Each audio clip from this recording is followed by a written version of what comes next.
Hi viewers, ask టాక్స్కి స్వాగతం. నా పేరు Alapati Shri Nagesh, international corporate trainer and consultant psychologist. ఇది నా వృత్తి. ఇక ఈరోజు మనం చర్చించబోయే అంశం కృంగుబాటుపై తిరుగుబాటు. ఈరోజు మన దేశాన్ని ఏంటి, ప్రపంచం మొత్తాన్ని సతమతం చేస్తున్న సమస్య కృంగుబాటు అంటే depression. WHO world health organisation statistics ప్రకారం ఇండియాలో డిప్రెషన్ అంటే కృంగుబాటుతో బాధపడుతున్న వారి శాతం 5. అంటే 5% 120 పైన కోట్ల సంఖ్య ఉన్న జనాభాలో చూస్తే 7 కోట్లు అనుకోవచ్చు. ఏ మూమెంట్లో చూసినా కూడా కనీసం 7 కోట్ల మంది డిప్రెషన్తో సఫర్ అవుతూ ఉన్నారు. సో ఈ కృంగుబాటుకి మనం లొంగుబాటు దారి చూపుదామా లేకపోతే తిరుగుబాటు దారి చూపుదామా అంటే లేదు, కృంగుబాటుకి లోను కావద్దు, మనము దానిపై తిరుగుబాటు చేద్దాము. We should fight against depression. ఎస్పెషల్గా ఈరోజు మనం విద్యార్థుల ఆత్మహత్యలు చూస్తున్నాం. అందులో ర్యాంకులు రాలేదని, సీట్లు రాలేదని, సీట్లు వచ్చాక మార్కులు రాలేదని, ప్రతిదానికి ఒక సమస్యగా తీసుకుని బాధపడడం, కృంగిపోవడం, ఆత్మ న్యూనతకు లోనవడం, ఇలాంటి ప్రాబ్లమ్స్ అన్నింటితో మనం సఫర్ అవుతూ ఉన్నాం. సో ఇలాంటిటప్పుడు మనము మన మానసిక స్థితిని ఎలా బలోపేతం చేసుకోవాలి అంటే ఒక చిన్న కథ ద్వారా చూద్దాం. సో మొదటి కథ మనం ఒక 100 రూపాయల నోటుతో గుర్తుపెట్టుకుందాం. ఒక స్పీకర్ సభకు వచ్చాడు, నాలాంటి స్పీకరే వచ్చి సభికులందరితో అడిగాడు, నా దగ్గర ఒక 100 రూపాయల నోటు ఉంది, కొత్త 100 రూపాయల నోటు ఎవరికి కావాలి అన్నాడు. అంటే సభికులందరూ అనుకున్నారు, ఆ స్పీకర్ వచ్చి మాట్లాడతాడు అనుకున్నాం, మనకు 100 రూపాయల నోటు కూడా ఇస్తానంటున్నాడు, తీసుకుందాం అనుకుని సార్ నాకు కావాలి అని అందరూ చేతులు ఎత్తారు. ఈ 100 రూపాయల నోట్ని, తళతళలాడే 100 రూపాయల నోట్ని ఆ స్పీకర్ ఏం చేశాడంటే నెక్స్ట్ నిమిషంలో ఆగండి నేను అప్పుడే ఇవ్వను అని చెప్పి ఆ 100 రూపాయల నోట్ని నలిపేసేసి ఉండలా చుట్టి మళ్ళీ గుప్పెట్లో పెట్టుకున్నాడు. ఇప్పుడు ఈ 100 రూపాయల నోటు ఎవరికి కావాలి అన్నాడు. మళ్ళీ ఇంతకుముందు చేతులు ఎత్తిన వాళ్ళందరూ కూడా సార్ నాకు కావాలి అన్నారు. ఇప్పుడు ఆ స్పీకర్ అన్నాడు, ఇంకొక నిమిషం ఆగండి, దాన్ని అప్పుడే ఇవ్వను అన్నాడు. అని ఆ 100 రూపాయల నోటు ఉండగా చుట్టిన దాన్ని ఇలా కిందకి విసిరేశాడు. ఇప్పుడు ఎవరికి కావాలా నోటు అన్నాడు. మళ్ళీ అందరూ కూడా నాకు కావాలి సార్, నాకు కావాలి అన్నారు. ఆ 100 రూపాయల నోటు కింద పడిపోయి ఉండలా పడిపోయి ఉన్న దాని మీద ఇప్పుడు కొంచెం బరువు పెట్టాడు, ఒక పుస్తకం తీసుకొచ్చి దాని మీద బరువు పెట్టాడు. ఇప్పుడు ఎవరికి కావాలి ఆ నోటు అన్నాడు. అంటే మళ్ళీ అందరూ కూడా నాకు కావాలి సార్ అన్నారు. ఇప్పుడు అతను చెప్పాడు, 100 రూపాయల నోటు నేను తళతళలాడేలాగా మెరిసేలాగా మీ ముందు పెట్టినా మీరు నాకు కావాలి అన్నారు, తర్వాత దాన్ని ఉండలా చుట్టి నలిపేసినా మీరు నాకు కావాలి అన్నారు, కింద పడేసినా నాకు కావాలి అన్నారు, కింద పడేసిన దాని మీద మళ్ళా ప్రెషర్ అప్లై చేసి దాని మీద ఒక బరువు పెట్టినా, నలిపేసినా, ఒత్తిడికి లోను చేసినా నాకు కావాలి అన్నారు. ఎందుకు మీకు ఆ 100 రూపాయల నోటు కావాలి అంటే సార్ 100 రూపాయల నోటు ఎందుకు కావాలంటే సార్ 100 రూపాయల నోటుకు విలువ తగ్గుతుందా? 100 రూపాయలకి విలువ ఉంది కదా, అది మీ ద్వారా తీసుకుంటున్నాం మేము.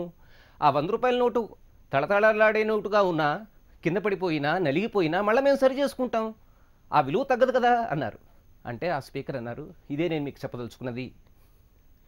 100 రూపాయల నోటు ఎన్ని రకాల స్థితులకి గురి చేసినా ఎలా విలువ తగ్గదో, మనిషి జీవితం కూడా అంతే.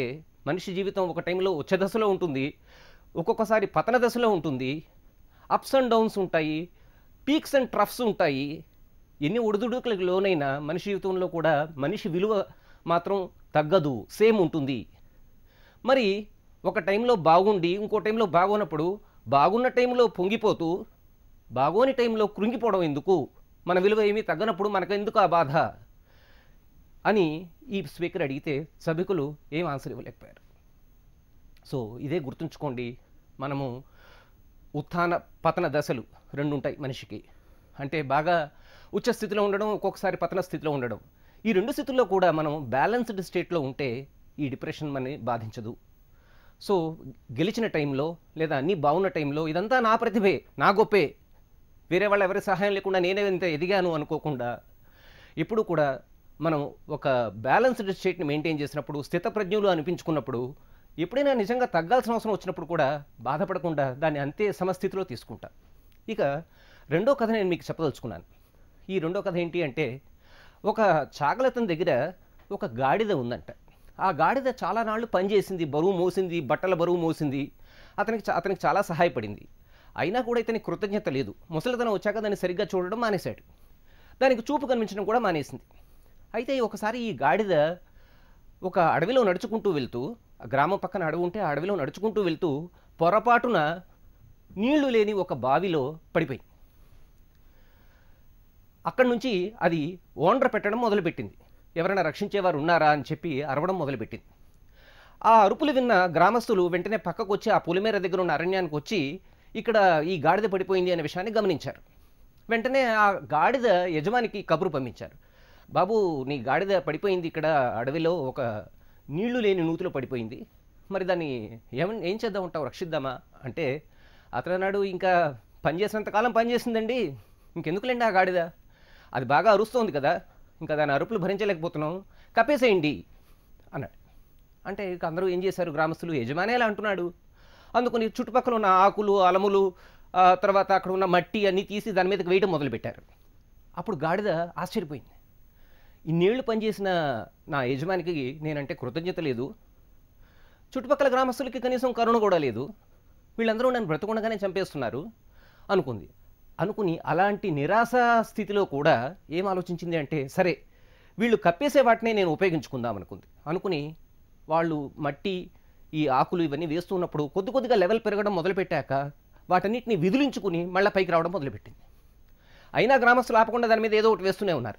వీటన్నిటిని తట్టుకుని అది ఒక టైం వచ్చాక చాలా పై లెవెల్కి అలా లెవెల్ పెరుగుతూ వచ్చి బయటకు వచ్చేసి పారిపోయింది. సో ఎలాంటి స్థితిలో అయినా సరే అందరూ మనని కృంగదీస్తున్నా, మనని నిరాశపరుస్తున్నా, మన కష్టాన్ని గుర్తించకపోయినా మనం మాత్రం ఇప్పుడు కూడా ఒక ఆశాభావంతో ఉండి అందులోంచి బయటకు వచ్చేసేయాలి. సో యువతని, ముఖ్యంగా స్టూడెంట్స్ని ఎంకరేజ్ చేయడానికి ఒక చిన్న సాంగ్ రాశాను. అది వై దిస్ కోలావరిది మోడల్.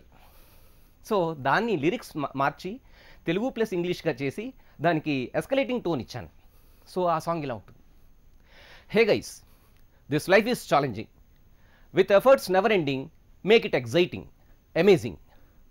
కొండనైనా పిండి చేసే పిడికిలితో కదలండి, గుండె నిండా నిబ్బరంతో కష్టాల్ని కొడదాం ఢీ, నమ్ముకున్న దైవాన్ని మనసారా కొలవండి, న్యాయాన్ని ధర్మాన్ని కర్తవ్యంతో కలపండి, హార్డ్ వర్కే చేద్దాం డే అండ్ నైట్, ప్రాబ్లమ్స్తో చేద్దాం ఫైట్, విస్కి చేయును వీక్ అండ్ సిక్, సక్సెస్ తెచ్చును కిక్, వ్యర్థమైన వ్యసనాలు తక్షణమే వదలండి, అందుకుంటే అందమైన భవితవ్యం మీదండి, leave thought of boy girl, concentrate on goal, dreams and deeds meet, why not future bright, సినర్జీతో ఎనర్జీతో ఎంపతితో మెలగండి, ఆనెస్టీకి మోడెస్టీకి ఇంటిగ్రల్ అవ్వండి,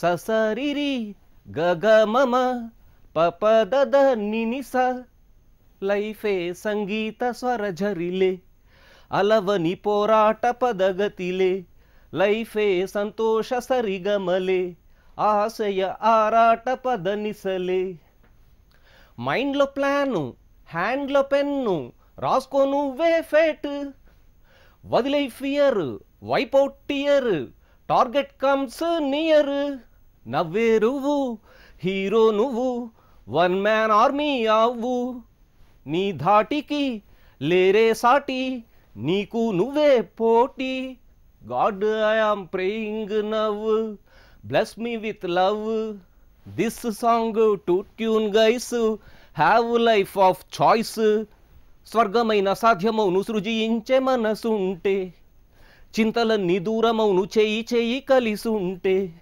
కొండనైనా పిండి చేసే పిడికిలితో కదలండి, గుండె నిండా నిబ్బరంతో కష్టాల్ని కొడదాం ఢీ అఢీ అఢీ. సో ఈ మోటివేషనల్ సాంగ్ రాసింది ఎందుకు అంటే, కష్టాలని మనం, కొండలా ఉన్న కష్టాలని మనం పిడికిలతోనే బద్దలు కొట్టాలి అని.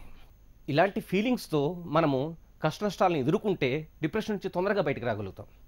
ఇంకొక చిన్న కథ చెప్పాలి అంటే, ఒక తల్లిని కూతురు అడిగింది, అమ్మ చాలా కష్టంగా ఉంది జీవితం అనేటప్పటికీ ఆ తల్లి అంది, నీకు 3 వస్తువులు ఇస్తాను, కాఫీ బీన్స్ అంటే కాఫీ గింజలు, రెండోది క్యారెట్, మూడోది కోడిగుడ్డు ఇస్తాను, ఈ మూడింటిని ఉడికించు అంది. ఉడికించింది ఆ పాప. ఉడికించిన తర్వాత క్యారెట్ ఎలా ఉంది బయటకు వస్తే అంటే క్యారెట్ మెత్తబడిపోయింది, గుడ్డు ఎలా ఉంది, గుడ్డు గట్టిపడిపోయింది. మరి కాఫీ గింజలు ఏమయ్యాయి అంటే, కాఫీ గింజల్ని పౌడర్ చేసి వేశాను కదమ్మా, ఇప్పుడు ఆ నీళ్లు కాస్త కాఫీ అయిపోయింది అంది.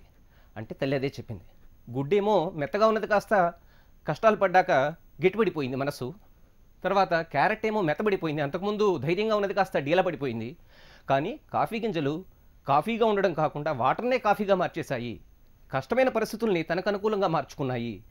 నువ్వు ఎలా ఉండాలనుకుంటున్నావు ఇప్పుడు లైఫ్లో అంటే, ఆ పాపంది నేను కాఫీ గింజల్లానే ఉంటానమ్మా. కాఫీ గింజలు వాటర్ వల్ల, హాట్ వాటర్ వల్ల అవి ఎఫెక్ట్ అవ్వడం కాకుండా వాటర్నే అవి ఎఫెక్ట్ చేసి కాఫీగా మార్చేశాయి. నేను కూడా నాకు కష్టతరమైన పరిస్థితుల్ని అనుకూలంగా మార్చుకుని వాటిని అవకాశాలుగా తీసుకుంటాను అని తల్లికి చెప్పింది. సో ఇలాంటి మానసిక బలంతో మనం ముందుకు సాగాలని కోరుకుంటూ, thank you, wish you all the best.